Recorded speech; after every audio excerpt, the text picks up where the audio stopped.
નમસ્કાર, હું છું પ્રેરણા. આપ જોઈ રહ્યા છો ઇન્ડિયા ન્યૂઝ ગુજરાતનો ખાસ કાર્યક્રમ આપણું ગુજરાત. સમાચારની શરૂઆત કરીએ કચ્છથી. તો ગાયને રાજમાતાનો દરજ્જો આપવાની માંગ સાથે કચ્છના ભુજમાં દેવનાથ બાપુ છેલ્લા 9 દિવસથી અન્ન અને જળનો ત્યાગ કરીને અનશન કરી રહ્યા હતા. ત્યારે દેવનાથ બાપુની ગાયને રાજમાતા જાહેર કરવાની માંગને સરકારે સ્વીકારી લીધી છે. ગઈકાલે મોડી સાંજે મુખ્યમંત્રી ભૂપેન્દ્ર પટેલે ગાંધીનગરમાં કચ્છના 5 સંતોને બોલાવીને તેમની સાથે બેઠક કરી હતી અને મુખ્યમંત્રીએ સંતોની માંગણીને સૈદ્ધાંતિક રીતે સ્વીકારી લીધી છે. તેમણે ખાતરી આપી છે કે ટૂંક સમયમાં જ ગાયને રાજમાતા જાહેર કરવા માટે કાયદો બનાવવામાં આવશે. મુખ્યમંત્રીએ માંગ સ્વીકારતા આજે બપોરે 3 વાગે દેવનાથ બાપુને સરકારના કોઈ પ્રતિનિધિ તરીકે પારણા કરાવશે. દેવનાથ બાપુની આ માંગને રાજ્યભરમાંથી સંતો અને ગૌપ્રેમીઓનું સમર્થન મળી રહ્યું હતું.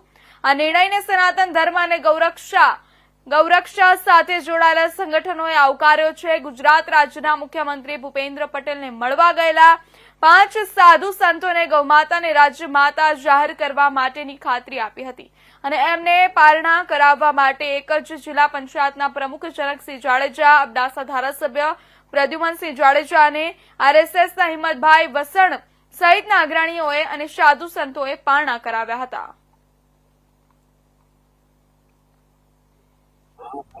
અનુભવ તો બહુ સારો છે કે જે અમારી માંગ હતી ગાયને ગુજરાતમાં રાજ્ય માતાનો દરજ્જો મળવો જોઈએ અને એને માટે તો અમે બેઠા હતા, તપસ્યા કરતા હતા અને એની જો માંગણી છે સરકાર આગે એની સ્વીકારે છે અને આને આગે કામ કરશે તો લાગણી તો બિલકુલ પ્રસન્નતાની અનુભવીએ છીએ.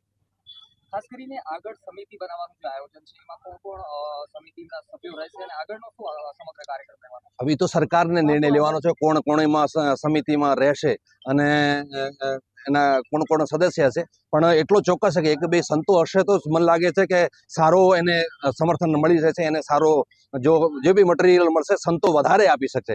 હું તો હંમેશા માટે કહું છું કે અમે સમસ્યા નથી, અમે સમાધાન છીએ. ત્યાં તમને ક્યાં પણ કોઈ તકલીફ આવતી હોય તો અમે ચોક્કસપણે તમારો માર્ગદર્શન કરી શકીએ. એટલે અમે માર્ગદર્શક ચોક્કસ બનશો અગર સરકારનો કે અમને આગ્રહ હશે તો. ખાસ કરીને ભુજ મધ્ય કલેક્ટર ઓફિસ સામે ગૌ માતાને રાજ્ય માતાનો દરજ્જો મળે એના માટે દેવનાથ બાપુ જ્યારે અનશન ઉપર 5-7 દિવસથી હતા એના આજ પારણા કરવામાં આવ્યા. ગત રોજ સંતો મંતોની હાજરીમાં મુખ્યમંત્રીના નિવાસસ્થાન ગાંધીનગર મધ્યે સંતો મંતો અને મુખ્યમંત્રી સાથે ચર્ચા વિચારણી કરવામાં આવી અને મુખ્યમંત્રી શ્રી દ્વારા આ પ્રશ્ન છે જે બને એટલું